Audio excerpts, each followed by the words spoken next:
जादुई पाउडर का जादू। झुनझुनपुर गांव में पद्मा नाम की एक लड़की रहती थी।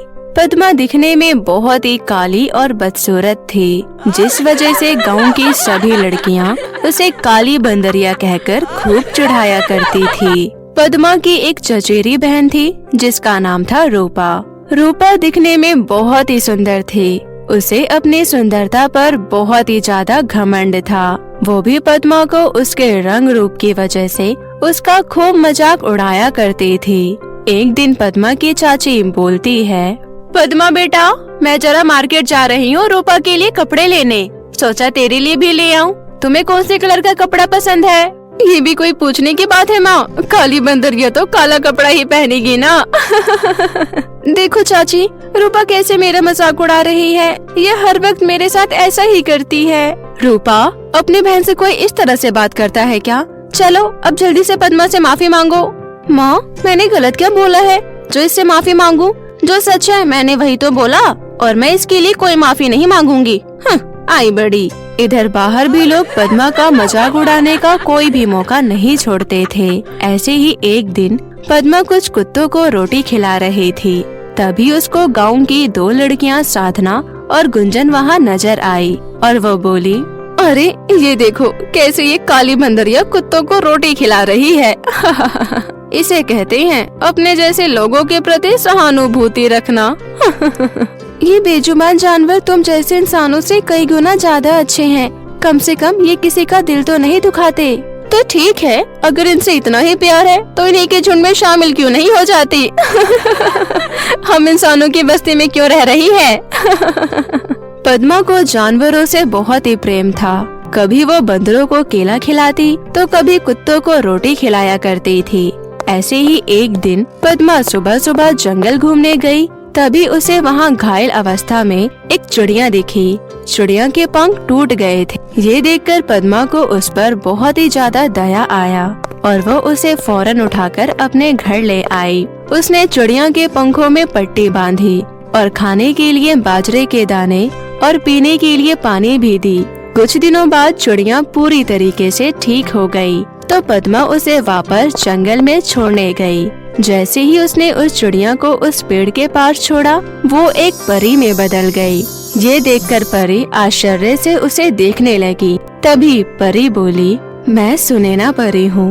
मैं चिड़िया का रूप लेकर आसमान में घूम रही थी। तभी एक पतंग के मांझे से घायल होकर मैं नीचे जमीन पर गिर गई। तुमने मेरी बहुत सेवा की है, इसलिए मैं तुम्हें इनाम में कुछ देना चाहती हूँ। ये लो, ये एक जादुई पाउडर है। इसे लगाते ही तुम सुंदर बन जाओगी। साथ ही तुम इस पाउडर को लगाकर जो कुछ भी बोलोगी वो सब सच हो जाएगा। सुनैना परी पद्मा को जादुई पाउडर देकर वहाँ से गायब हो गई। परी से पाउडर पाकर पद्मा बहुत ही खुश होती है। क्या सच में जादुई पाउडर मेरे इस बदसूरत काले रंग को गोरा बना सकता है? मैं अभी इसे अपने फेस पर लगाकर देखती हूँ। पद्मा ने जैसे ही जादुई पाउडर को अपने फेस पर लगाया, वो बहुत ही सुंदर दिखने लगी। अरे वाह, मैं तो सच में सुंदर दिखने लगी हूँ। अब देखती हूँ कौन मेरे रंग का मजाक उड़ाता है। अब इस जादुई पाउडर की मदद से गांव में जिन लोगों ने मेरा मजाक उड़ाया है उनसे मैं अपना बदला लूंगी। पद्मा मन में बदले की भावना लिए जादुई पाउडर को लिए हुए घर आ रही थी। तभी रास्ते में उसने देखा कि गुंजन सज धज कर अपने होने वाले पति रोशन से मिलने जा रही थी। पद्मा उसका पीछा करते हुए पार्क में जा पहुंची। गुंजन पार्क में अपने होने वाले पति रोशन से बातें कर रही थी। अगले महीने हम शादी के बंधन में बन जाएंगे, फिर हम हनीमून मनाने मनाली जाएंगे। कितना मजा आएगा। अरे हाँ गुंजन, हम मनाली ही क्यों, और भी अच्छी अच्छी जगह जाएंगे। गुंजन, तुम बहुत ही खूबसूरत हो। उधर पद्मा एक पेड़ के पीछे छुपकर दोनों की बातें सुन रही थी। इस गुंजन ने मेरा बहुत मजाक उड़ाया था ना, इसे मैं अभी मजा चखाती हूँ। इतना कहकर पद्मा उस जादुई पाउडर को अपने फेस पर लगाती है और बोलती है, गुंजन को 75 साल की बुढ़िया बना दो। पद्मा के इतना कहते ही गुंजन एक बूढ़ी औरत में बदल जाती है। अरे गुंजन, कहाँ हो तुम? और आप कौन है अम्मा? गुंजन कहाँ गई? जी मैं ही आपकी गुंजन हूँ। आपके सामने तो बैठी हूँ, मैं ही तो हूँ आपकी गुंजन। नहीं, मैं एक बुढ़िया से शादी कभी नहीं करूँगा। भागो यहाँ से। ये कहकर गुंजन का होने वाला पति बुढ़िया बनी गुंजन को छोड़कर वहाँ से भाग जाता है। सुनो, मुझे अकेला छोड़कर कहाँ जा रहे हो? वापस लौट आओ, प्लीज मुझे मत छोड़ो। ये हुई ना बात, इस गुंजन की बच्ची को तो सबक सिखा दिया, अब उस साधना की बारी है। फिर पद्मा साधना को ढूंढते ढूंढते उसके घर पहुँची। साधना घर के हॉल में बैठकर खाना खा रही थी। तभी पद्मा चुपके से जादुई पाउडर लगाकर बोली, साधना को एक बूढ़ी भिखारिन बना दो। पद्मा के इतना बोलते ही साधना एक बूढ़ी भिखारिन में बदल गई। तभी पद्मा साधना की माँ को आवाज देते हुए बोली, आंटी जी जल्दी से बाहर आइए, देखिए ना आपके घर में एक भिखारिन घुस आई है और आराम से बैठकर खाना खा रही है। इतने में साधना की माँ कमरे से बाहर आई। अरे ये भिखारिन मेरे घर में कैसे घुस आई? चल भाग यहाँ से। इतना बोलकर उसने साधना को धक्के मारकर घर से निकाल दिया। ये देखकर पद्मा मन ही मन बहुत खुश हुई। साधना को भी सबक सिखा दी। अब मेरी प्यारी बहन रूपा की बारी है। पद्मा जब घर आई तो रूपा अपने कमरे में बैठी थी। अरे आ गई तू, कहाँ थी उतनी देर से काली बंदरिया? हाँ, ये कहते हुए रूपा ने जैसे ही पद्मा को देखा वो हैरान रह गई। अरे तू, और ये तो इतनी सुंदर कैसे बन गई? बता मुझे। अभी बताती हूँ, रुको जरा, थोड़ा सब्र करो। पद्मा झट से जादुई पाउडर अपने फेस पर लगाती है और बोलती है, जादुई पाउडर इसे काली और बदसूरत बना दो। इससे पहले रूपा कुछ समझ पाती, रूपा काली और बदसूरत लड़की में बदल गई। अरे अरे ये मेरे गोरे रंग को क्या हो गया? मैं इतनी काली कैसे हो गई? इस तरह जिन जिन लोगों ने भी पद्मा का मजाक उड़ाया था, एक एक करके पद्मा ने सबसे बदला लिया। गांव के सभी लोग परेशान हो गए। एक दिन सुनैना परी उसे गांव के ऊपर से गुजर रही थी।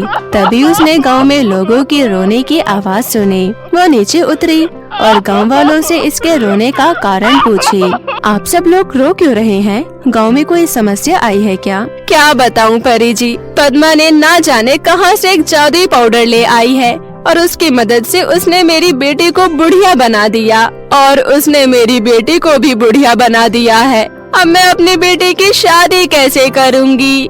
ये सब सुनकर परी बहुत ज्यादा गुस्सा हो गई और वो तुरंत पद्मा के पास जाकर बोली, मैंने तुम्हें अपना जादुई पाउडर लोगों को परेशान करने के लिए नहीं दिया था। मैं जानती हूँ परी जी, लेकिन इस गांव वालों ने मेरा बहुत मजाक उड़ाया है, इसलिए मैंने उनके साथ ऐसा किया है ताकि वो भविष्य में कभी किसी का भी मजाक उड़ाने की हिम्मत ना करे। लेकिन पद्मा, उन्हें उनकी गलती का एहसास दिलाने का तुम्हारा ये तरीका बिल्कुल गलत है। मैंने वो जादुई पाउडर तुम्हें ये सोचकर दिया था ताकि तुम उसका उपयोग अच्छे कामों के लिए करोगी, क्योंकि मैं तुम्हें एक अच्छी और नेक लड़की मानती थी। परी की ये बातें सुनकर पद्मा को अपनी गलती का एहसास हुआ और उसने परी से माफी मांगी। मुझे माफ कर दीजिए परी जी, मुझसे बहुत बड़ी गलती हो गई। मुझे उन लोगों के साथ ऐसा नहीं करना चाहिए था। आप मुझसे अपनी जादुई पाउडर वापस ले लीजिए और सभी लोगों को प्लीज पहले जैसा बना दीजिए।